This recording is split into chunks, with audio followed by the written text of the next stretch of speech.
All right. You gonna sign us off? Yeah. Hey, you too. Hey. Welcome to Woman Crush Every Day. And this is a recap for the L Word, Generation Q. Yes. So we'll be posting every week, 24 to 48 hours around after the episode airs. Maybe not the week of Christmas. I don't know. We'll see. You will see. I'm gonna try.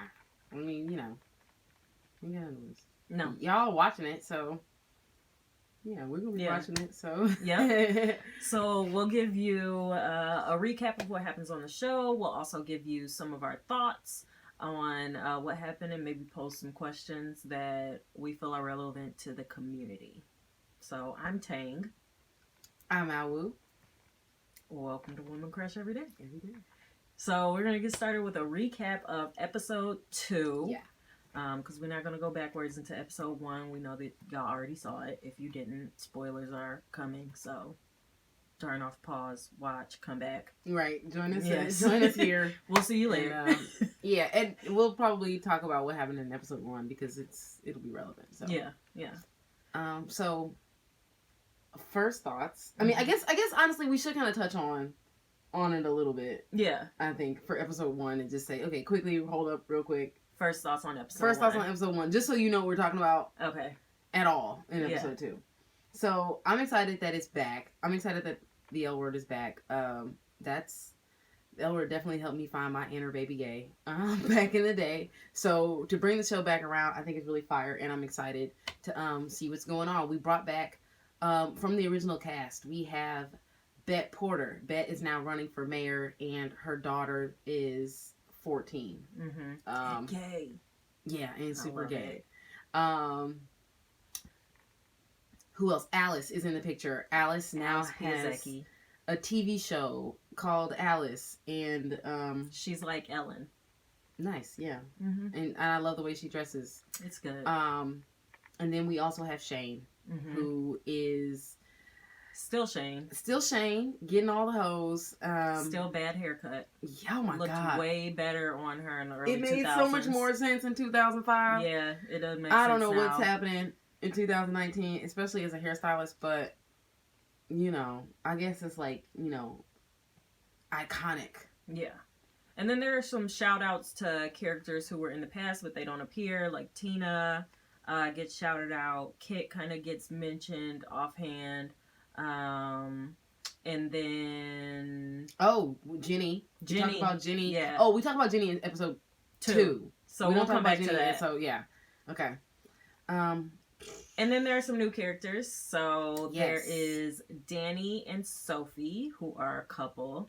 I feel like this is Generation Q's Bet and Tina. They're gonna turn that into that. Yeah. There is Finlay, who I don't like her. She's real annoying. We thought Finley was gonna be Baby Shane. Yeah. And Finley is maybe we'll get there. I don't know, but right now Finley is eerie. Yeah.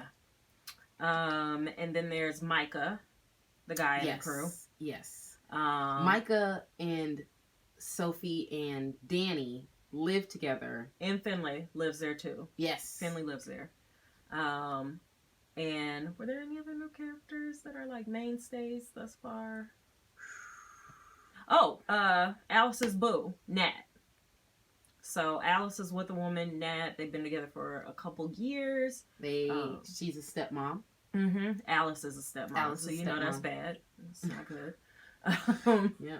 Alice should not be taking care of little humans. And yeah, it happens. Yeah, so she's trying. So she's pretty much being herself in a relationship that probably doesn't fit her, trying to make it work anyway. Yeah. All right.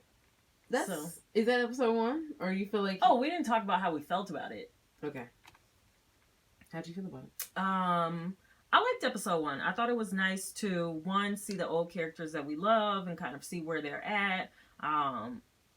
I honestly was sad to learn that Bet and Tina were not together, although I figured they were going to do that because I knew that Tina's, the actor who plays Tina wasn't going to be back on the show, or at least that hasn't been revealed in what I've read. I thought the new characters are interesting. You know, there's a proposal in there. The ring doesn't fit in the proposal. I think that's a foreshadowing of things aren't going to quite come together. which we can kind of talk about for episode 2 as well. I already said I don't like Finley, so that was a major reaction to episode 1. Was why do I have to watch her? I don't have to, but I feel like I do. I thought episode 1 was good for just getting us started, revealing some of the drama, Danny's daddy issues, Danny's all-around moral conflict. Bet is, of course, being a boss bitch per usual, running for mayor. It was nice to see her in her usual moments of power. The reveal that Bet had been fucking old dude's wife was great. That was greatest hilarious. moment. That was hilarious. To me, that felt like one of those like classic L Word moments where it was like drama, but like what? Because I feel like if this was like a real situation, that you can't handle situations like that. She gets called out at a press conference by the husband of some woman that she was sleeping with, one of her former employees, who's like, yeah, you know, can you talk about sleeping with my wife while you're running for mayor, you know, and yada, yada, yada, and talking all this trash. And Bet totally has a panic attack on the set. And, I mean, you know, on the stage, and they have to escort her out. She can't handle the pressure. That was great. It also reminded me of a flashback to maybe like season 4 of the original show where Bet's boss was sleeping with Alice, and then Alice shows up to their like anniversary party, and the husband completely calls Alice out, like, you've been fucking my wife. You're kind of making me remember that. And actually, I'm glad because, okay, just a little like recap on our personal history on the L Word too. I watched the show when I was in high school, and that was like a long time ago at this point.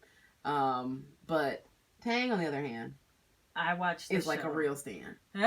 Is like a real life stand. I feel like I'm just picking up and kind of trying to put the pieces back together. You watched it in high school, maybe kind of knowing that you might be gay. Ish. Identifying with the show. Getting a little hot on the sex scenes. Trying to figure out, is this okay? I love it so much though. Why can't I stop watching? You're fully into it, trying to figure yourself out. I came into the show later, my last year of college, I was a baby dyke at the time. I just come out. Actually, I hadn't even come out yet. The show kind of like yanked me out. It was the first time I had ever seen any kind of representation, and I completely fell in love with it and proceeded to write a lot of fan fiction for it.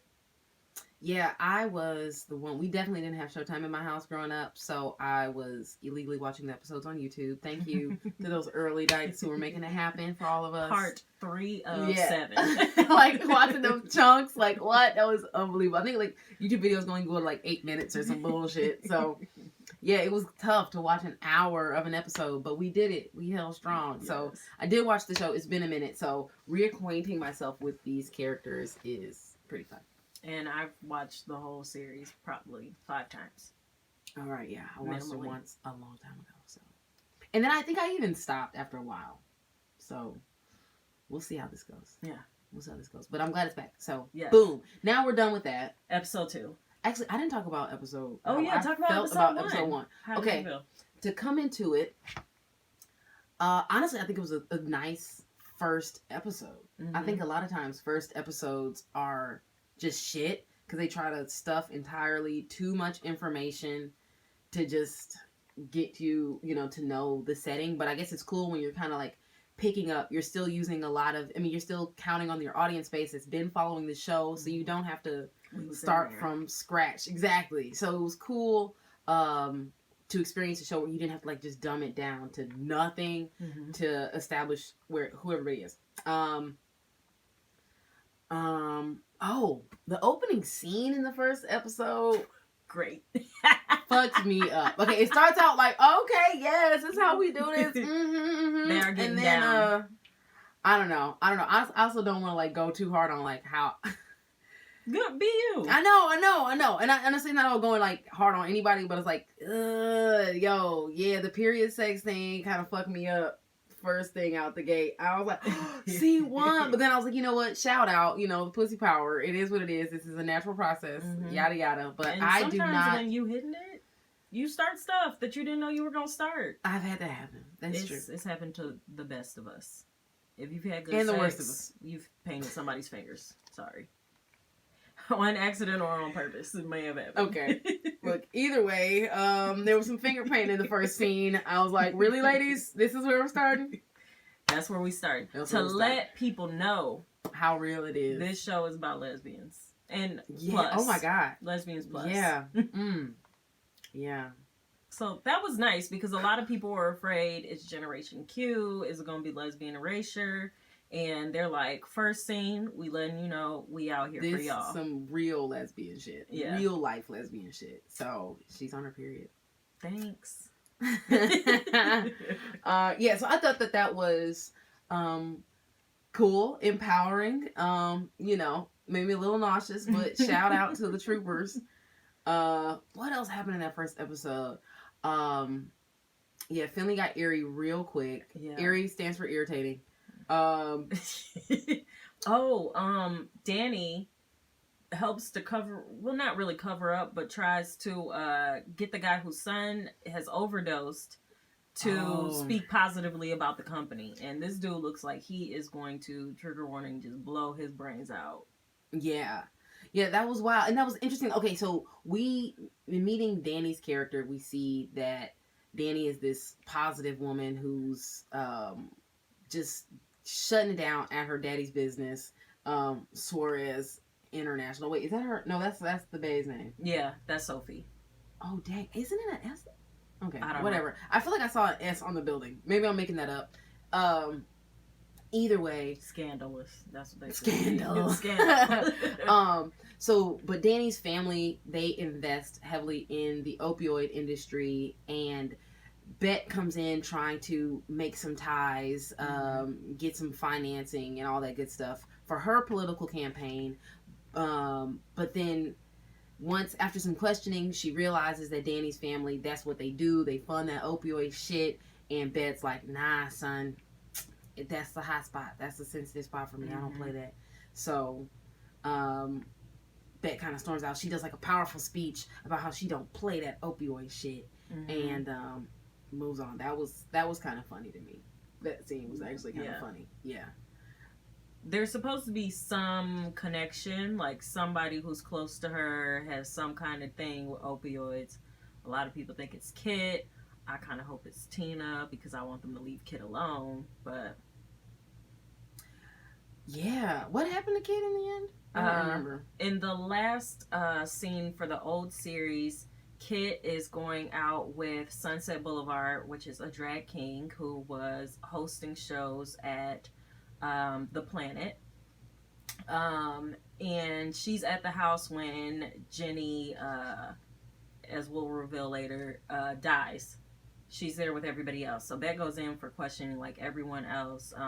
At the time, Bet was done drinking. She had sobered up. She was in a pretty good place. She was mildly open to love after Sunset Boulevard kind of convinced her that he was the one. And then we don't really see any of that flush out because the series ends. But yeah, I was off the show by then. Yeah. All right.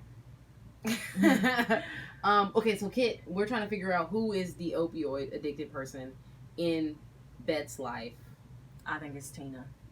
Yeah. The opioids be getting away, people.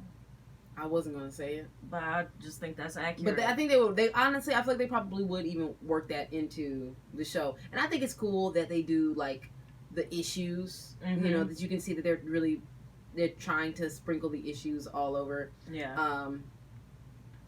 Bringing in it's so crazy too from the first like run of this. I mean, you know, the original L Word to this. How much has changed in the trans community? Yeah. And yeah, shout out to see this sort of representation on TV. I think, yeah, I think it's cool.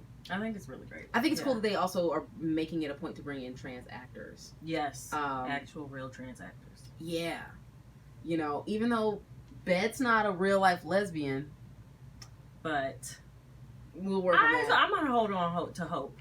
Don't. She just doesn't want to tell us. Which is, I know, you know, it's like, that's how I feel. She can't embarrass her husband. That's how I feel. It's okay. But like, it's okay, but we know what y'all do in the dark.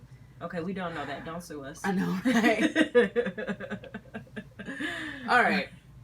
What else happened in episode 1? Episode 1, Micah hooks up with Jose, the building manager. They don't hook up. But they don't hook up. They start flirting. It's cute. It's cute. Jose is the guy who does the maintenance, like property management. Yeah, he's a property manager. So yeah, Jose just happens to be a dime, and Micah and Jose, they look like yes, I see y'all. It's cute. He breaks his window. He's like, "You want me to come by and break this window again?" He did say that. He said, "You want me to come by and break something else for you?" I'm like, "Ooh, break that back, Micah. You was talking that trash." Okay, which happens later on. Micah goes ahead and tops him. Tops Jose in. He's like, "You not touch me right. Let me show you what to do. Let me show you how we gonna do this." Yeah, which was nice because I'm glad that didn't turn into this weird consent, this is how I like to be touched conversation, because I feel like that's not necessarily how it always happens. Sometimes you just show somebody what to do. Yeah. And it was sexy. Yeah. It was sexy, and I don't even care about dudes getting down together. Yeah, it was. It was really, really beautiful. Yeah. It was really cute. Finley pushes in on Shane's living situation. First off, Shane totally invites Finley to live there. Which was stupid, but very on Shane. Because Shane was always trying to help people out, always giving everybody the benefit of the doubt. So it seemed very on character for Shane to willy-nilly invite this stranger, connected to Alice, but really a stranger, to live in her house. Yeah, who does Finley really